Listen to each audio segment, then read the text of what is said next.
My journey with LGBTQ community. 2011 when I started my French class in Montreal, one of the American student who was there uh, used to tell that I knew he had a partner, but I didn't never heard that there was gay couple, man can marry a man, because I was born and brought up in Sri Lanka to into a Christian family where we believe that man made woman for him. So when he told me that partner is a man and he's married, legally married to his partner, I was so shocked.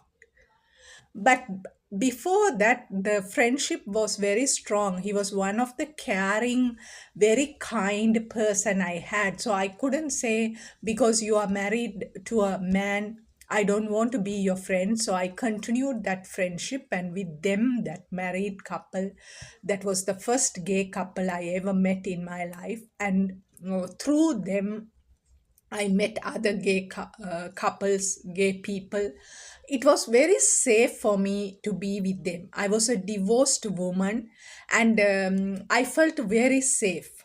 I never felt that safe with straight men. So I can be myself. Even at that time, I was drinking, and I can be drunk, and I knew I was safe. So that much safety I had. And I went to the Pride Parade with them 2012. That was my first Pride Parade, and honestly, it was a shocking moment to see, couples together, even lesbians. So everything, and transgender. So all of this, the queer community was a new experience in my life. Then in Sri Lanka, I did violence against LGBTQ community. I did a photo shoot, and in their magazine, um, I was, I became the cover photo model of that. So that was another amazing experience I had to work together with LGBTQ community. So again in Sri Lanka, I attended the Pride Parade, and it was a little bit hard, because in Canada I had I was not afraid too much, because there was no family, there was nobody, and my friends were there. And here also, my friends, I had gay friends in my life, but still, what my family, my people will think if I join the Pride Parade. So that fear was so much, but still I was able to do it. And also, I had an opportunity to stay with a gay couple again in a country where same-sex marriage is not accepted. Even in Sri Lanka also, the same sex marriage is illegal, so no marriages doesn't happen. And they are really persecuted. They can't openly be who they are. But I had the opportunity to stay with gay couple after my divorce. Only I have stayed with men who were gay. So that is again something very unique for me, because I still had an opportunity to live with men in the same house.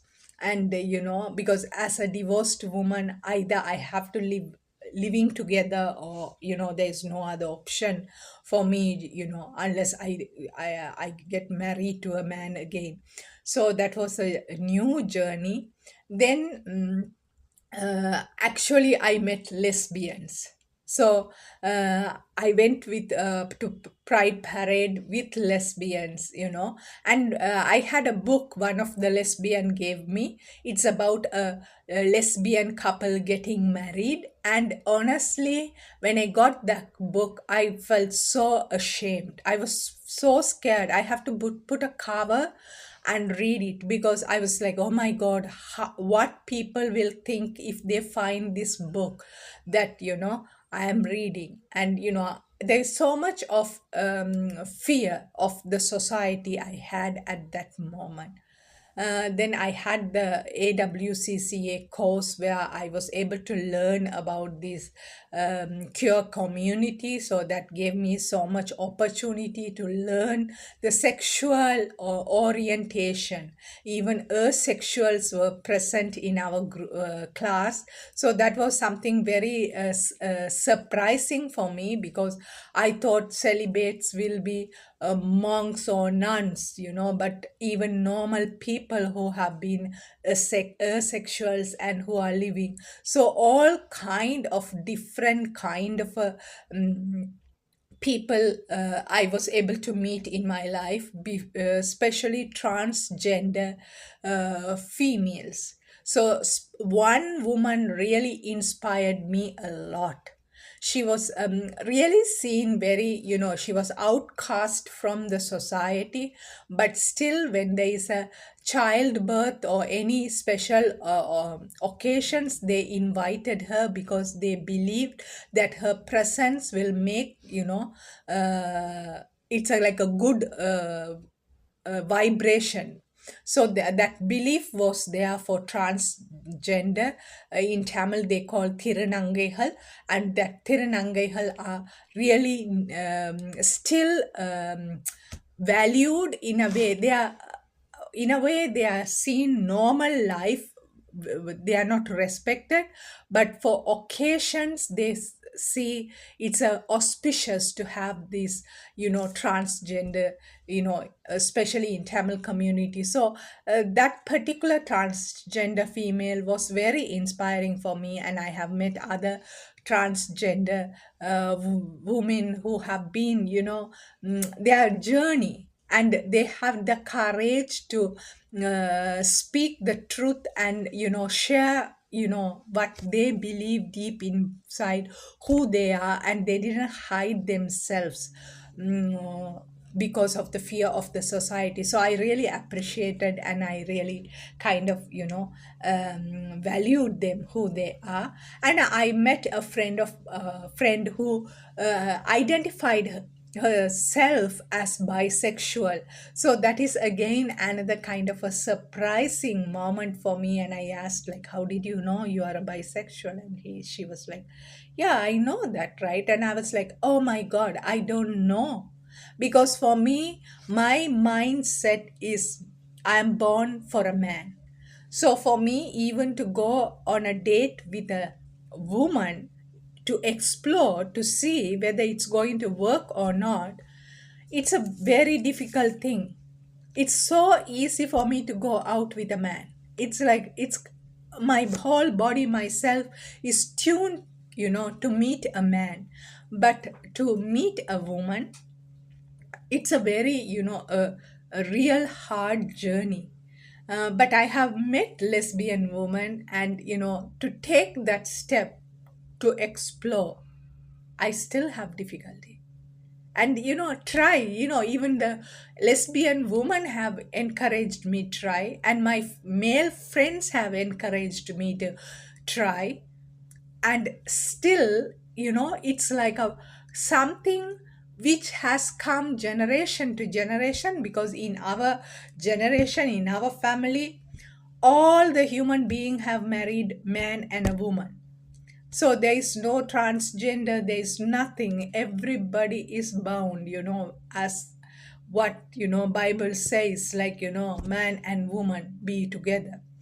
So to break that and to make this, exploration is hard. That's why I really admire all those who have done it. Either they are gay or lesbians or transgender or bisexual, they have explored, and they are aware of their identity, of their sexuality. And there are so many people like me still, we don't know who we are, and we are just, just following whatever was told to us from our ancestors, and we are tuned into it, and we are just following in that rhythm without finding out what is my preference, what I want, who am I attracted to, what I really want to be in my life. So I just want to share that journey with you because it's and also as a divorced woman, I really felt very much comfortable with the LGBTQ community, especially in Sri Lanka, because divorce is so stigmatized. There is no welcome. We are kind of outcast. Same thing with the LGBTQ community. They are also not respected as accepted. They are also outcast from the family. So for me, whenever I was with them, I had so much of support. I felt I'm part of them. So that also was a very reason I walk together with them, because many people in Sri Lanka, even if they are divorced, they don't identify themselves as divorced. And also most of the divorced people, they just live as they are not divorced. So when I was saying I'm divorced, I felt like the LGBTQ community was one of the support system I had for myself to walk like together, because they are also in the same like me, who was not accepted and valued in the society. So it was a great support for me.